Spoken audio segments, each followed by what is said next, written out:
Up Edmonton, touchdown Elks. Welcome into the Joey Moss Suite. It's our home for Antler Up. We appreciate you joining us. And if you're joining us via a download from your favorite podcatcher, thanks for doing that. Don't forget to like, to comment, to subscribe, and hit that share button as well so everybody else finds out about Antler Up. And if you're watching us on YouTube, thanks for that. Don't forget to subscribe to the Elks YouTube page for all sorts of great Elk content like Antler Up. Our guest today is Assistant General Manager Geroy Simon. Geroy, thanks for your time, man. Appreciate it. Thanks for having me. I appreciate it. This is going to be fun. I was looking at your resume, and man, you got a good resume.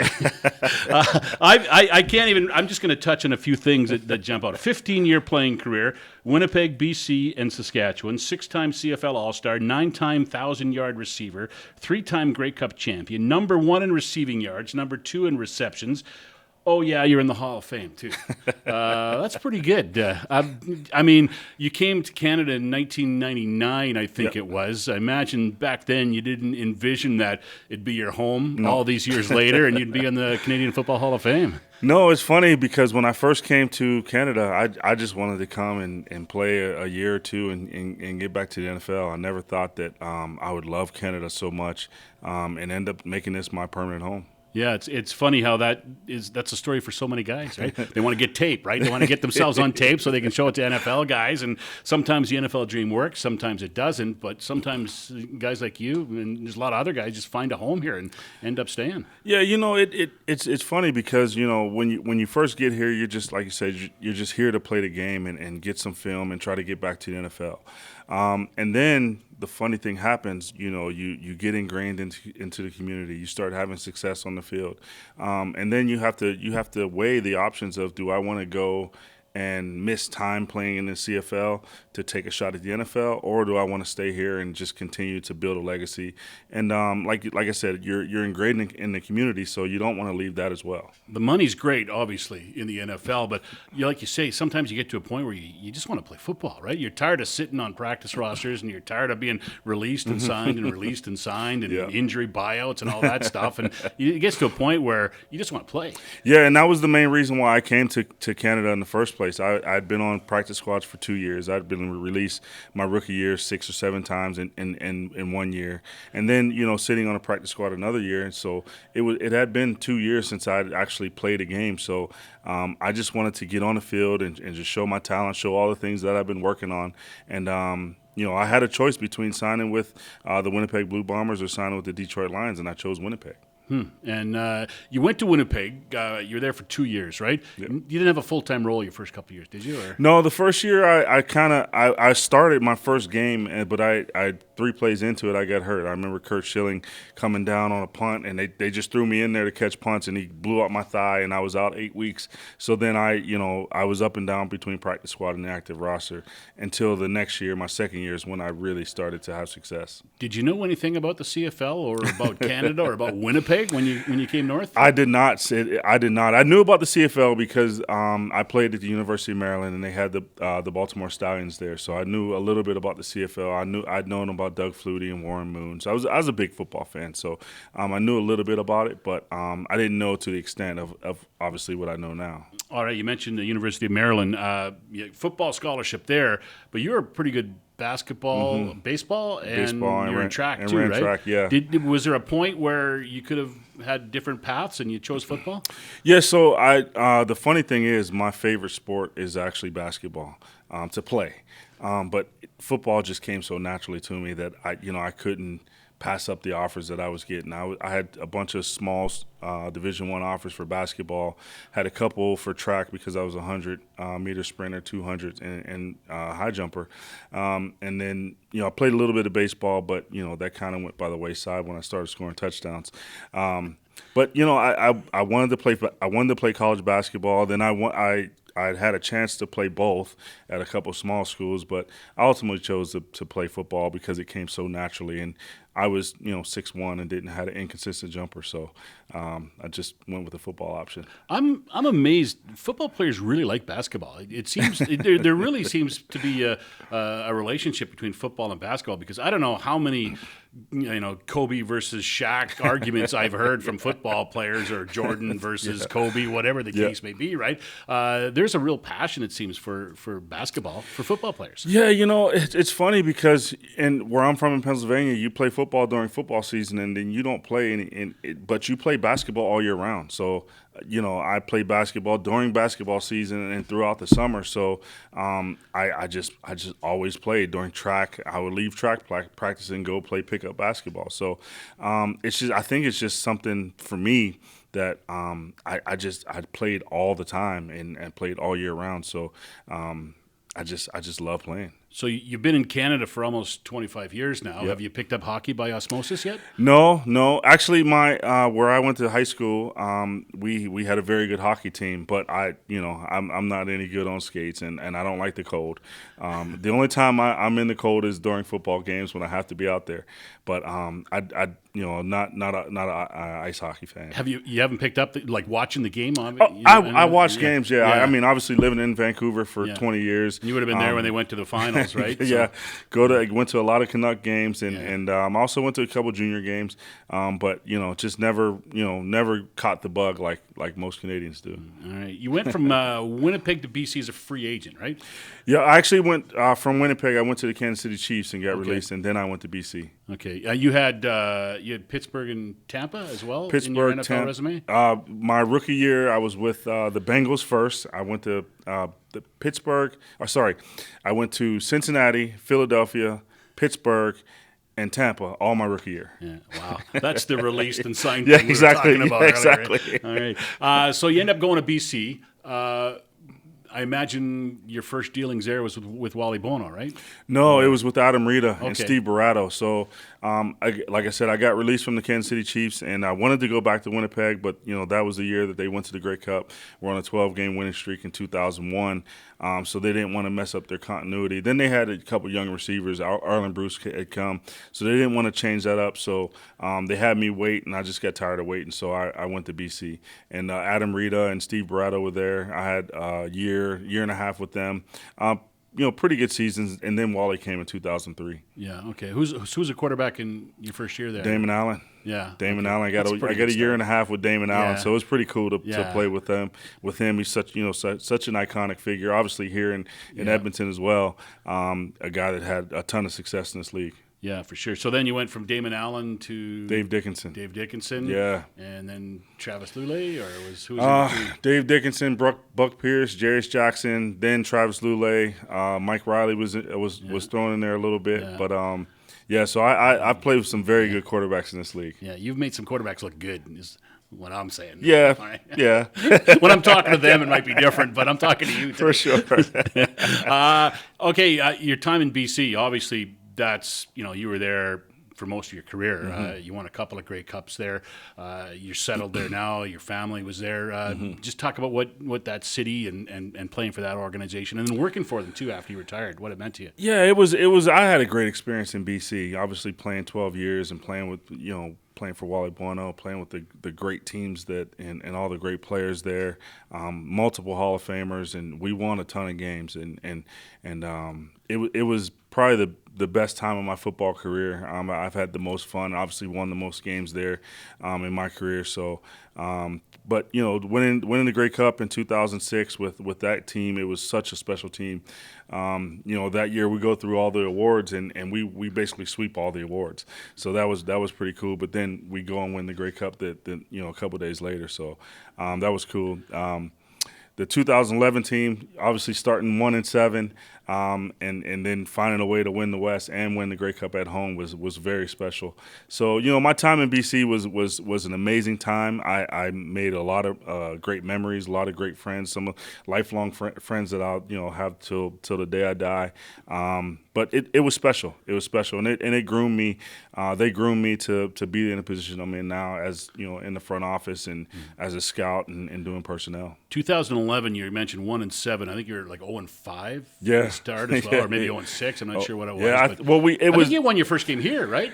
Yeah, year? we did. I think so. Yeah. I think we came here and you know, it was kind of do or die because it was like if we don't win, they're basically going to clean house, and we won and got on a roll, and then the rest is history. That team is basically the poster child for bad starts now. I don't know how much since 2011. Every team that gets off to a bad start goes, well, look what BC did in 2011. You can turn it around as you move on to the season, and you won it at home too, which I think that was the first time it's ever happened, right? It was the first time in a long time. I know. And then it started a streak of 3 straight years, and you were on 2 of them, right? We'll get to the second one in a second, but winning in Vancouver, that must have been pretty special. Yeah, it was amazing. I mean, you know, to have the opportunity, like I said, to have the start that we did and then finish the way we finished, and then, you know, have the opportunity to have my family there, and, you know, my extended family. So it was a special moment. You know, a brand new BC place that just renovated it. You know, 55,000 fans at home. It was very special. That was the 99th Grey Cup. Yep. The 100th Grey Cup was in Toronto, and the Argos won that. Yep. The 101st Grey Cup was in Saskatchewan, and that's the year you were a member of the Saskatchewan Roughriders in 2013. Compare winning at home in Vancouver and winning at home in Saskatchewan. I know a little different, probably personally, because you didn't know as many people in Regina. You were just there for 1 year, but that's a madhouse when they win. So I imagine that must have been pretty incredible too. Yeah, you know, playing all the years in BC of going to Saskatchewan and just seeing the way that they support their team no matter what. I was always a little bit envious of it. Like I said, playing in BC for 12 years, you know, winning all the games, and you know, you win a big game, and then you look at the paper the next day, and they have the Canucks on the front page. It's like, we're the ones that's winning here. So, you know, having the opportunity to go to Saskatchewan and seeing playing in front of a fan base that, like I said, they support their team no matter what, whether they're winning, whether they're losing, whether they're indifferent, was something that I really wanted. I really, like I said, I was pretty envious of it, and then got the opportunity to play there. I saw the support. I felt the support. And, you know, to win the Grey Cup there was something that was really special because that team was brought together to win that Grey Cup, and we found a way to pull it out. I think they went a little over the salary cap that year, didn't they? A little bit, probably. You were traded there, right? Yep. Were you in on it? Did you know, or did it catch you by surprise? Because I know a lot of guys in your position get to kind of pick and choose where they want to go. So I want to know, were you in on it, and did you know going into the season that was your last season? Yeah. So after the 2012 season, I talked to Wally like I always did, and you know, we talked about whether I'm coming back or not. Usually it's a quick conversation where it's a yes. But after that season, he said he didn't know. He didn't know because I got injured for the first time. I didn't have 1,000 yards, and you know, some other young guys stepped up and played well. So we haggled back and forth on a contract offer, and I said, you know what, I'm not playing for less than this, because I knew what I meant, not only to the team but to the organization and the fan base, that I said, you know, this is my number. If you can't get to it, then, you know, let me seek a trade, and he let me.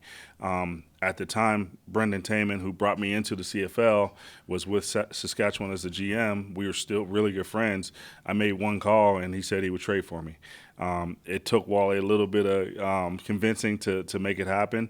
I don't think he thought I would leave, but I had the deal done in, you know, mid-December, but I didn't get traded until January.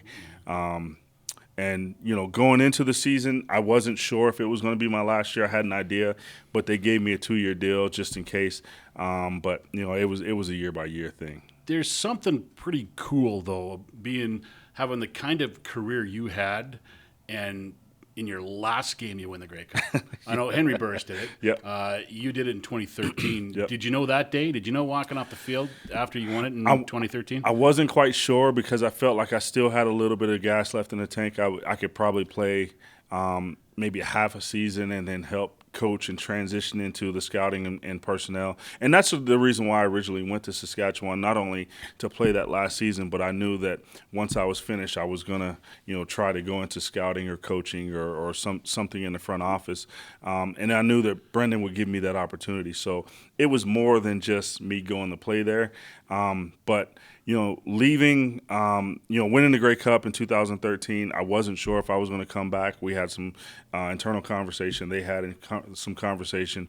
And then later in about April, we made a decision that I wasn't coming back. There was talk of me going back to BC and playing a half a year. But then I said, you know what? I had a great career. I did everything that I wanted to do. And I just figured that the training wasn't, it wasn't worth me trying to, train for 6 months and then go back out there and try to play for a half season. I always imagine for athletes that making that decision is awful hard to decide when I'm going to stop. Yeah.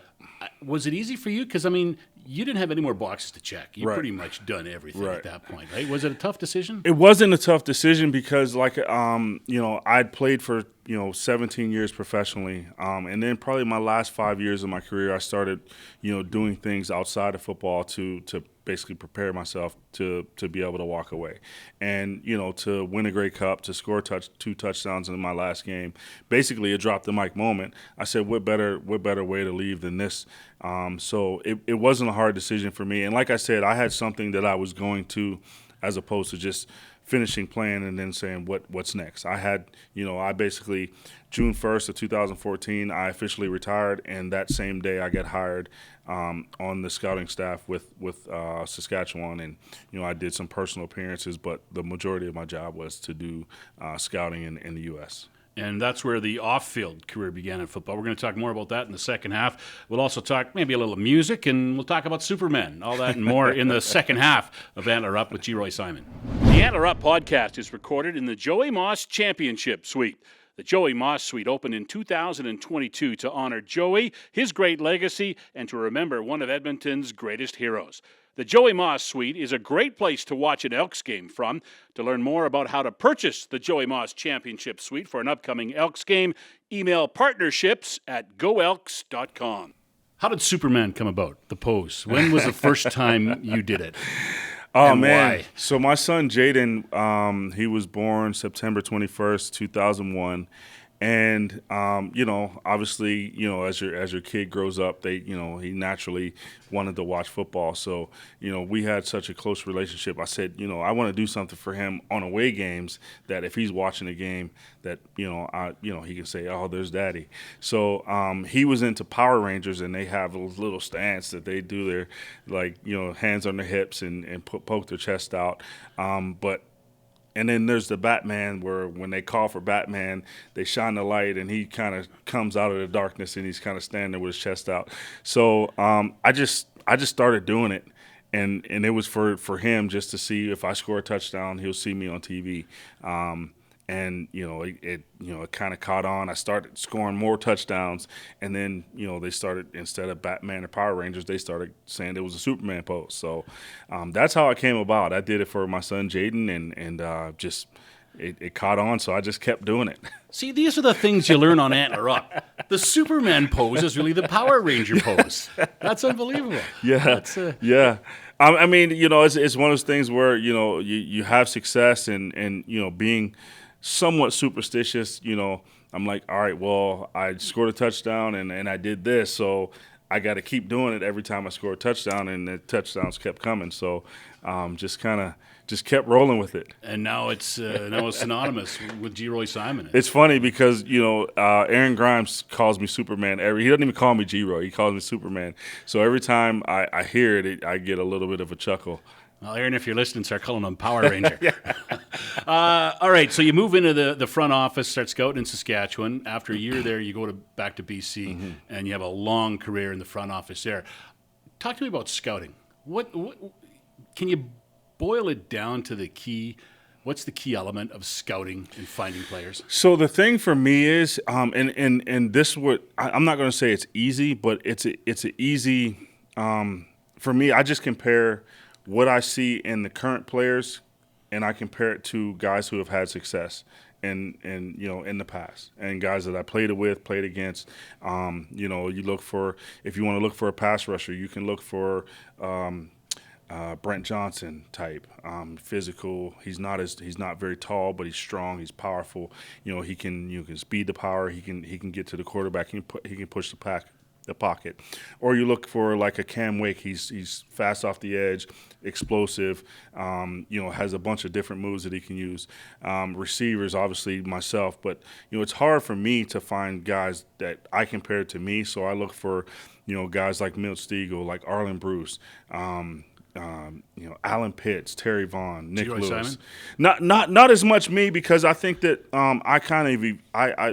I was a type of receiver that I didn't do a ton of things special. I just evolved my game to be able to catch the ball, be in the right spot. I wasn't the fastest, I wasn't the biggest, I wasn't the strongest, but I did a lot of things very well, and I did them consistently. So in some ways, I look for that in players, but I look for the speed. I look for the catching ability, catching and making contested catches and be able to run by people. Those are the type of things I look for in a receiver. So you've been for the last, I don't know, how long's it been, 10, 12 years scouting? No, this is my ninth year. This is my ninth year in scouting and personnel. Ninth year. Has this year been maybe the most challenging because of the injuries that this club, and obviously your role is a little bit more elevated with the Elks, and you're kind of on the front lines of getting guys and bringing guys in. But the injuries, first off, you won 3 games last year, so automatically you're making changes. Right. Then guys dropping like flies and hitting the 6-game injury list like crazy, especially early in the season. How challenging has that been to go out and find guys to come in, and guys that probably you weren't even thinking about bringing into camp, now are starting, I'm guessing, right? Yeah, so it's challenging in the fact that you have guys that when you go out and find guys, you put them in different categories. You put them in top tier guys that are starters, guys that are practice squad guys, and guys that you wouldn't bring to camp. So this year has been challenging in the fact that we've had so many injuries, so many transactions that you're almost getting to those. You have your top tier guys who are on the cusp of not only being an NFL, but being top level CFL guys. So you're constantly fighting to try to get those guys, and you're battling. Now we're battling the XFL, the USFL, and other leagues. So it's making it challenging. But for me, I thought that I felt very confident coming into this role, knowing that I'd been scouting, I'd been on the road for 6 years, so I have a Rolodex of guys that I can look to. And the biggest challenge is not finding them, but getting them in the country, getting a contract done, and then battling the other leagues. But as far as players, there's thousands and thousands of players out there that I've graduating every year, right? Exactly. Yeah. It's funny. I've heard a coach. I can't even remember who it was. A general manager over the years saying we'd have had him on our team 2 months ago, but he didn't have a passport. Yep.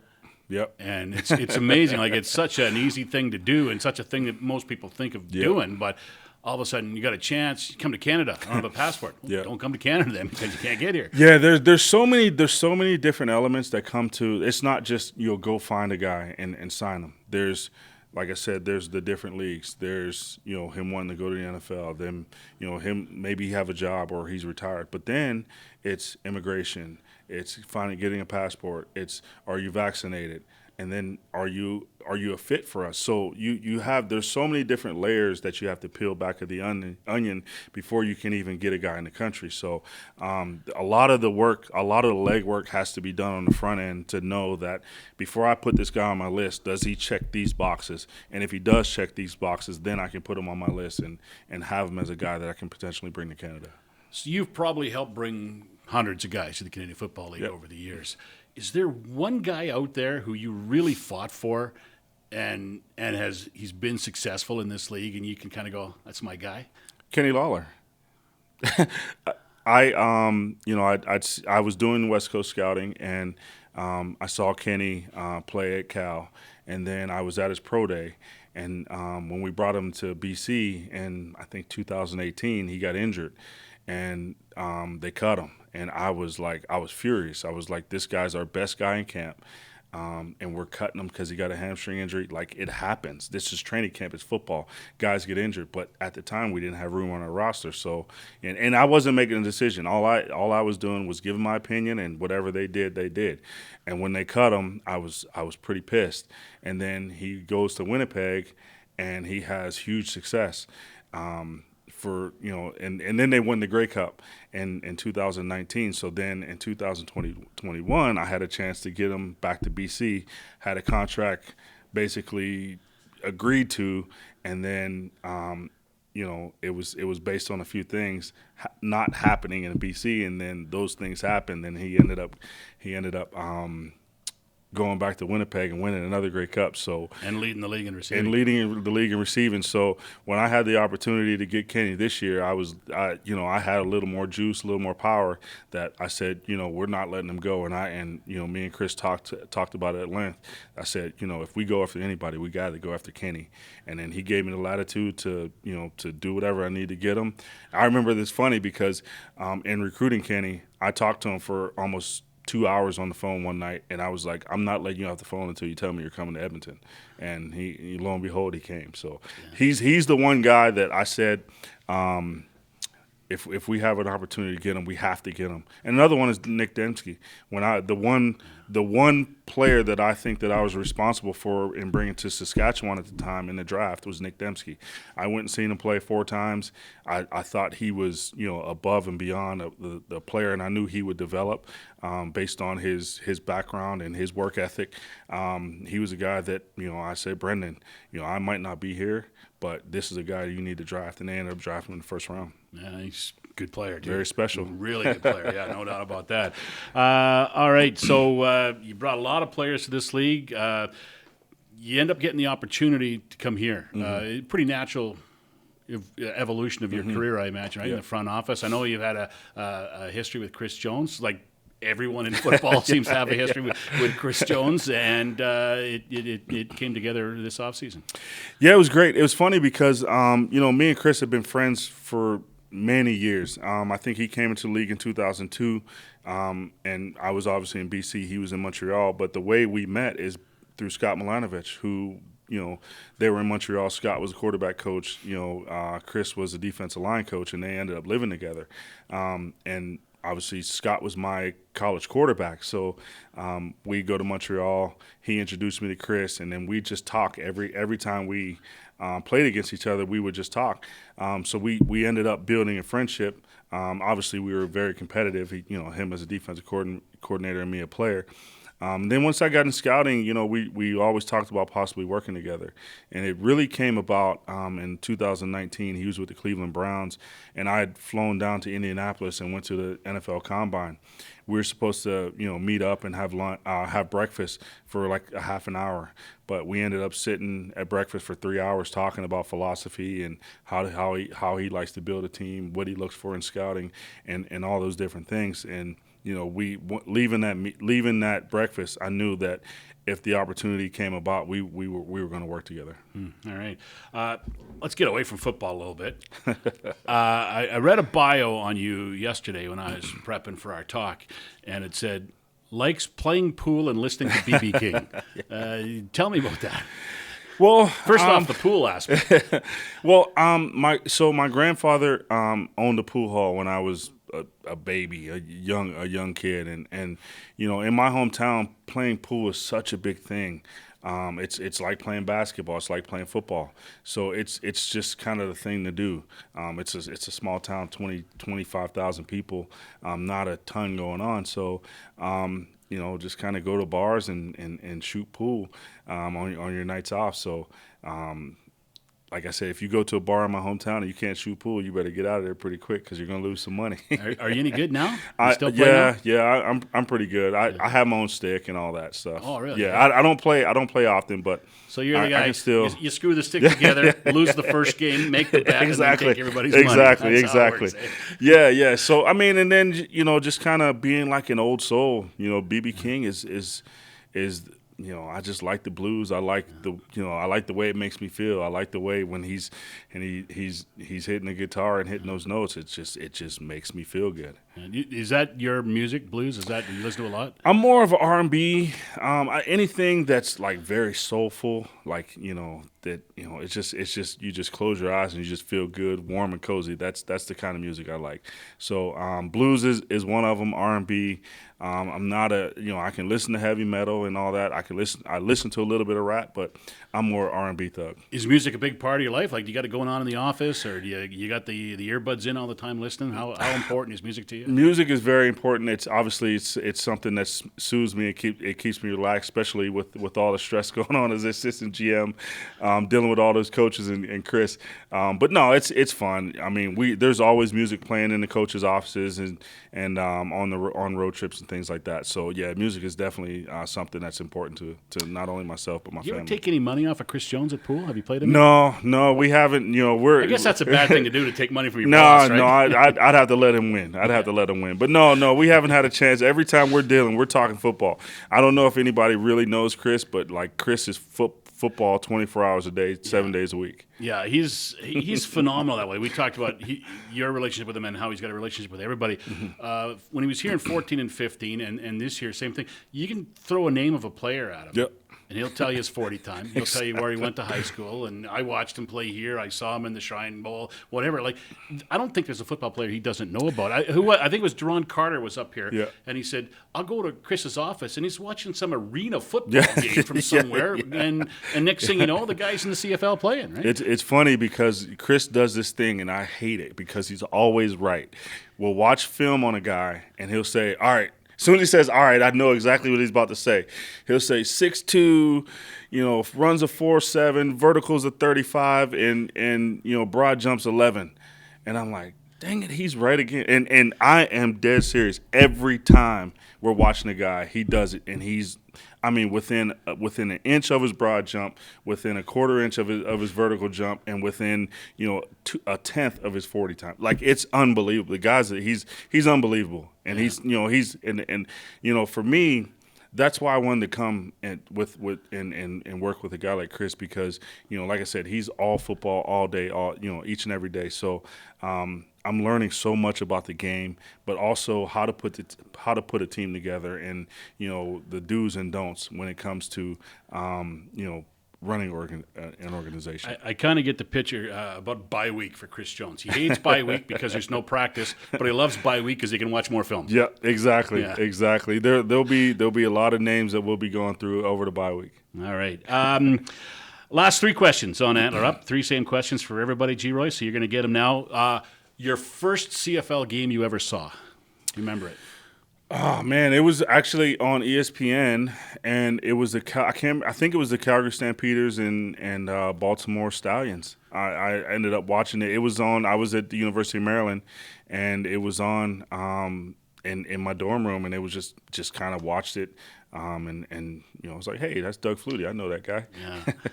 It's amazing how things change too after For that. sure. How much it became a part of your life, right? Exactly. All right. Second question: your best football memory.